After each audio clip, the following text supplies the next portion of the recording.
अस्सलाम वालेकुम नाज़रीन। हज इंस्पेक्टर का जो ट्रेनिंग हम दे रहे हैं आपको, वो आप सभी को लिए ख़ास इसलिए हैं क्योंकि सवालात जो आएंगे वो इसी के इर्द गिर्द आएंगे। और जो आपको सिलेबस आप देख चुके हैं, जो ऑनलाइन पढ़ा हुआ है, उसको आप एक बार और रीड कर लीजिएगा। उसमें जो हज के जो भी अरकान हैं उससे रिलेटेड तो होने ही चाहिए सब आपकी तैयारी। उसके साथ साथ जो भी लॉजिस्टिक्स हैं, जो सऊदी अरबिया में हाजियों का रहने का जो पूरा तौर तरीका है, जो पूरा मैनेजमेंट है, जो एडमिनिस्ट्रेशन है, उससे रिलेटेड भी होना चाहिए। और इंडिया में जो हज कमेटी जो तैयारी कराती है हाजियों के फॉर्म फिल करने से लेकर और उनकी फ़्लाइट तक, फ़्लाइट से लेकर सऊदी अरबिया में जो पूरा हज मिशन का जो पूरा काम चलता है उस तक, और वहाँ के जो हज के 5 दिन हैं ख़ास, उस पूरे अरेंजमेंट इंतज़ामात सऊदी गवर्नमेंट के भी और हज कमेटी ऑफ इंडिया जो consulate general of India Jeddah के थ्रू काम कराती है, उस पर भी आपकी पैनी नज़र होनी चाहिए। और जो भी हज के अरकान हैं उसमें जो सिचुएशन बनती हैं, जो छोटी छोटी बातें हैं, एग्जाम्पल के लिए मैं आपको बताऊं, जैसे सवालात ऐसे बन सकते हैं। तवाफ़ किया जाता है, तवाफ़ कहाँ से शुरू होता है, कितने चक्कर होते हैं, शुरू के 3 चक्करों में क्या ख़ास बात होती है, उसमें मर्द हजरात के लिए क्या ज़रूरी होता है। ये मैं आपको हिंट्स दे रहा हूँ कि ये सब सवालात आपको इनके जवाब आने चाहिए।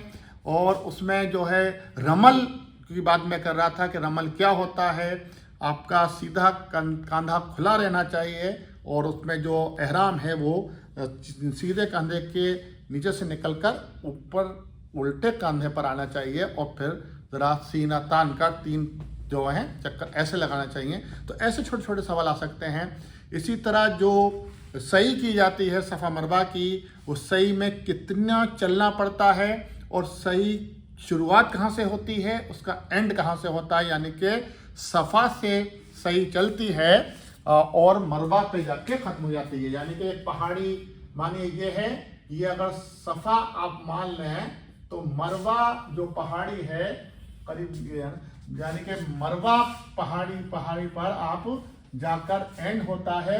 और यहाँ पर एक ग्रीन लाइट आती है जहाँ पर मर्द हजरात को तेज चलना पड़ता है, यानी हल्का दौड़ना पड़ता है, लेडीज को नहीं। तो देखिए लेडीज को 2 जगह थोड़ा अलग है। तवाफ में भी लेडीज काम अलग तरह से उनको काम नहीं करना है एक, और जो कही जाती है सही यानी कि सफ़ा मरवा को जो चक्कर लगाने पड़ते हैं उसमें भी औरतों के लिए एक रियायत है कि वो वहाँ दौड़ती नहीं है, मर्द हजरात दौड़ते हैं। तो सही में भी हो गया एक, और एक जो है तवाफ में भी औरतें नहीं अकड़ के चलेंगी, और इस तरह उनके पहनावे में कोई फ़र्क नहीं पड़ेगा जो कि मर्द हजरात को करना पड़ता है। तो देखिए इस तरह के सवालात आते हैं। और जो हाजियों को हज कमेटी ऑफ इंडिया, जो सऊदी गवर्नमेंट का जो हेल्थ मिनिस्ट्री है, उसके ज़रिए जो कुछ हिदायत दी गई हैं इस बार, वो क्या क्या हैं। मेनिंजाइटिस का तो वैक्सीन ज़रूरी है सभी आदमी ने हज को लगवाना, और 65 के वालों को पोलियो जो ड्रॉप भी पहले ही पिलाई जाती है।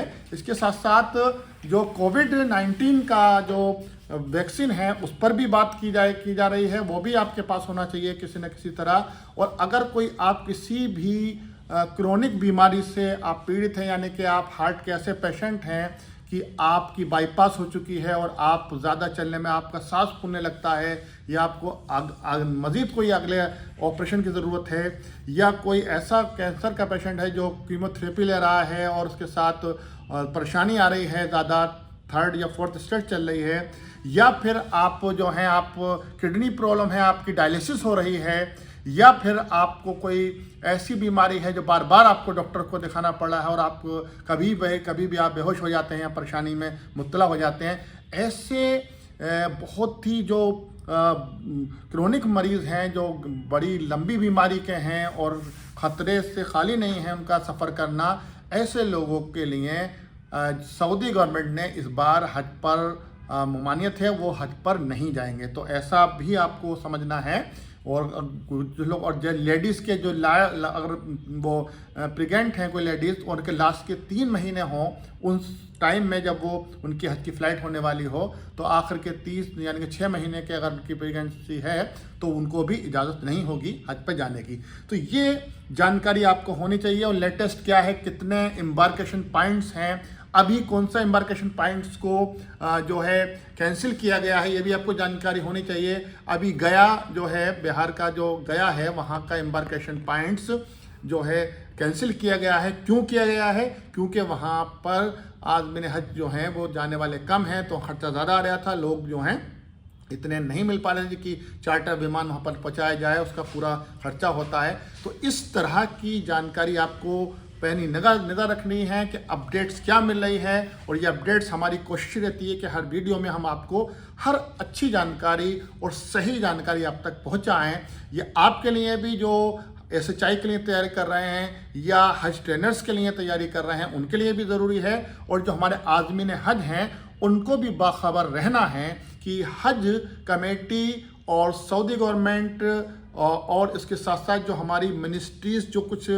हज के अय्याम में और हज से पहले जो आप सपोर्टिंग मिनिस्ट्रीज़ हैं वो कौन कौन सी हैं इंडिया में। नंबर पहली मेन मिनिस्ट्री जो है वो माइनॉरिटी अफेयर्स मिनिस्ट्री है, जिसे हम अल्पसंख्यक कार्य मंत्रालय कहते हैं। वो पूरा हज का मैनेजमेंट देखती है इंडिया में और किसके थ्रू कराती है, वो हज कमेटी ऑफ इंडिया के थ्रू काम कराती है। और हज कमेटी ऑफ इंडिया जो है वो स्टेट हज कमेटी के थ्रू काम करती है। तो पूरा ये चेन है मिनिस्ट्री से लेकर और स्टेट हज कमेटी तक। और स्टेट हज कमेटी में के अंडर में भी जो डिस्ट्रिक्ट माइनॉरिटी ऑफिस आते हैं वहाँ से भी जो है राब्ता कायम किया जाता है, वो भी लोग भी सपोर्ट करते हैं। तो पूरा एक सिस्टम बना हुआ पूरा मैकेनिज्म है, उसको भी समझना है आपको। इसके बाद में और मिनिस्ट्री कौन कौन सी काम करती हैं, एक है आपकी सिविल एविएशन मिनिस्ट्री जो हमारे चार्टर विमान का जो है एयर फ्लाइट्स का जो पूरा मैनेजमेंट देखती है और आपका जो इमिग्रेशन होता है वो देखती है। इसके साथ एक मिनिस्ट्री और काम करती है जो अहम मिनिस्ट्री है, वो है एक्सटर्नल अफेयर्स मिनिस्ट्री, जिसे विदेश मंत्रालय कहते हैं। वो पासपोर्ट का पूरा काम देखती है, पासपोर्ट हाजियों को जल्दी बनाए जाते हैं, आपने देखा होगा। इसके साथ साथ जो डेपुटेशन पर जाते हैं उनके भी पासपोर्ट वही मिनिस्ट्री बनाती है, एक दिन में पासपोर्ट बना के दिया जाता है उनको। और इसके साथ साथ उसका कलर जो है ऑफिशियल्स का वो वाइट कलर का पासपोर्ट होता है। इसके साथ साथ वही मिनिस्ट्री जो है CGI जद्दा में जो हमारा ऑफिस है इंडियन गवर्नमेंट का, उसके वो डायरेक्ट उसी मिनिस्ट्री का है, फॉरेन अफेयर्स मिनिस्ट्री का जिसे हम कहते हैं विदेश मंत्रालय, वो सब काम वहाँ पर देखती है। तो ये और चौथी मिनिस्ट्री एक और है, उस मिनिस्ट्री को हम कहते हैं हेल्थ एंड फैमिली मिनिस्ट्री, जो स्वास्थ्य मंत्रालय है। वो आपका जो है जो वैक्सीनेशन का काम होता है, आपके हेल्थ जो कार्ड बनते हैं उस पर काम देखती है। तो कई मिनिस्ट्रीज़ के बाद हमारे जो हज मिशन पूरा काम करता है, जो इस बार 1,75,000 जो 25 हमारे का इंडिया का जो कोटा है हज का, वो सब ये इन्हीं मिनिस्ट्री के लोग देखेंगे।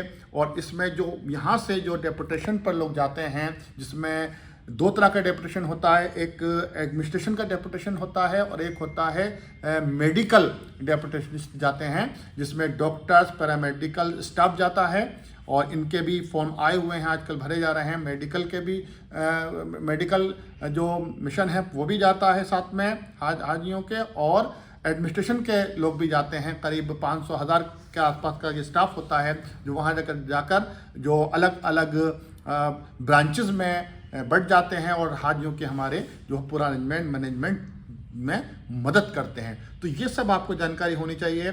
और 40 से 45 दिन का हाजियों का जो सफ़र होता है उसका वीज़ा सऊदी जो मिनिस्ट्री होती है वो करती है। और इस बार नुसुक जो कार्ड है वो हाजियों को दिया जा रहा है, पिछली बार भी दिया गया था। और इस बार पूरी तरह से डिजिटलाइजेशन के थ्रू, यानी कि ऑनलाइन सब काम हो रहे हैं। फॉर्म भरने से लेकर आपका वीज़ा से लेकर आपका जितना भी, यहाँ तक कि जो हाजियों की खिदमत के लिए जो ट्रेनिंग्स के लिए ट्रेनर्स का जो हो रहा है, और हमारे SHI का जो पूरा जो एग्ज़ाम होने जा रहा है CBT, वो भी सब ऑनलाइन हो रहा है। और उनका फॉर्म भी ऑनलाइन भरा जा रहा है। हज सुविधा एप्लीकेशन के बारे में जानकारी होनी चाहिए। हज सुविधा 2.0 के तहत पूरी आपको फैसिलिटी दी जाएंगी। ये ऐप है और इस बार ये रिस्ट वॉच में भी दी जा रही है, यानी कि जो स्मार्ट घड़ियां हैं उसमें भी ये ऐप काम करेगा और उसमें सब कुछ जानकारी दी गई है, फॉर्म भरने से लेकर सर्कुलर जो भी हज कमेटी ऑफ इंडिया निकाल रही है वो भी है उसके अंदर जानकारी, और हाजियों के लिए भी है, पिलग्रिम्स के लिए भी, और जो SHI हैं उनके लिए भी है। SHI अपने जो उनको 150 जो हाजी उनको अलर्ट किए जाएंगे वो SHI हज सुविधा एप्लीकेशन के थ्रू उनसे कांटेक्ट में रहेंगे, और उसके ऊपर हज सुविधा एप्लीकेशन के ऊपर हमारी एक अलग वीडियो आएगी, उसको भी आप देखिएगा। और सब आदमी हज के लिए भी मैं बता रहा हूँ, SHI के लिए भी और टेनेट्स के लिए भी, उस पर भी हम काम कर रहे हैं ताकि लेटेस्ट आपको जानकारी मिलती रहे।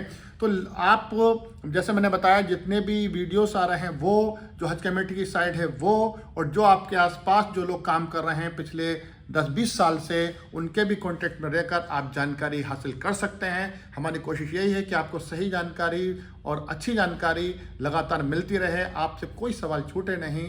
कोशिश यही कीजिएगा कोई सवाल छोड़े नहीं, क्योंकि नेगेटिव मार्किंग नहीं है, और कोशिश ये कीजिएगा कि हर सवाल को पहले अच्छी तरह से पढ़िएगा। आपका 27 नवंबर को जो मॉक टेस्ट होने जा रहा है सुबह 10 बजे से लेकर 5 बजे तक जिसका टाइम है, उसको आप ज़रूर दीजिएगा, और उसको आपको देखकर रिहर्सल हो जाएगी, आपकी एक तजर्बा हो जाएगा, आप उसका प्रैक्टिस कर लेंगे। प्रैक्टिस ये टेस्ट है ताकि आप 29 तारीख को जो टेस्ट होगा आपका उसमें कोई कमी नहीं रह जाए। 29 तारीख के जो टेस्ट देंगे आप CBT, जो आपका फाइनल टेस्ट होगा, उसके लिए आपके पास एक ID प्रूफ होना चाहिए, ताकि आप जब उसके आप लॉगिन करेंगे तो लॉगिन के साथ साथ आपको प्रूफ भी शो करना पड़ेगा, और आपको अपना भी डायरेक्ट कैमरे में दिखाना होगा। तो जो भी आप सिस्टम पे बैठेंगे, कोई लैपटॉप हो, टैबलेट हो या मोबाइल हो, उसको आप एक जगह फिक्स कर लीजिएगा, और आपके आसपास कोई नहीं होना चाहिए, कमरा अलग होना चाहिए जिसमें आप टेस्ट दे सकें, और आपको कोई डिस्टर्बेंस नहीं होना चाहिए, नहीं आपके पास कोई भी बताने वाला होना चाहिए, नहीं आपकी बात कोई सुनने वाला होना चाहिए। आप फ्री होकर 2 घंटे का टेस्ट देंगे, उसी पर ही आपका जो है मूल्यांकन किया जाएगा, आपको जो नंबरिंग की जाएगी, और आपको फिर अगले राउंड के लिए सिलेक्ट किया जाएगा। और हमारी दुआ है जो लोग हमारी वीडियो देख रहे हैं, SHI की तैयारी कर रहे हैं, सभी लोग अपनी तैयारी करें और कामयाब हों, और अल्लाह से दुआ है आप हम सब लोग एक अच्छे काम से जुड़े हुए हैं, अल्लाह हमें कबूल फरमाए, और जो भी आदमी ने हज की तैयारी कर रहे हैं उनको भी सेहत दे अल्लाह ताला, और उनको भी हज का जो कामयाबी के साथ उनका हज का सफ़र पूरा करे। जल्दी मिलते हैं अगली वीडियो में। उससे पहले फिर भी एक बार मैं आपसे दरख्वास्त करूँगा कि हमारे चैनल को सब्सक्राइब कीजिए। सब्सक्राइब तो लोग कर रहे हैं, लेकिन मैं देखा हूँ उसकी स्पीड कभी बहुत बढ़ जाती है, कभी कम हो जाती है। तो जब भी आप वीडियो देखें तो सिर्फ आपको एक टच करना होता है, आपको सब्सक्रिप्शन का वो आइकन ज़रूर आप पुश कर दें, दबा दें, ताकि आपको ये वीडियो लगातार मिलती रहें, और इसको अपने साथियों को शेयर भी कर सकते हैं। फिर मिलते हैं जल्दी अगली वीडियो के लिए। मैं जुल्फ़िकार अलीगढ़ से आपसे फिर इजाज़त चाहता हूँ। अल्लाह हाफ़िज़।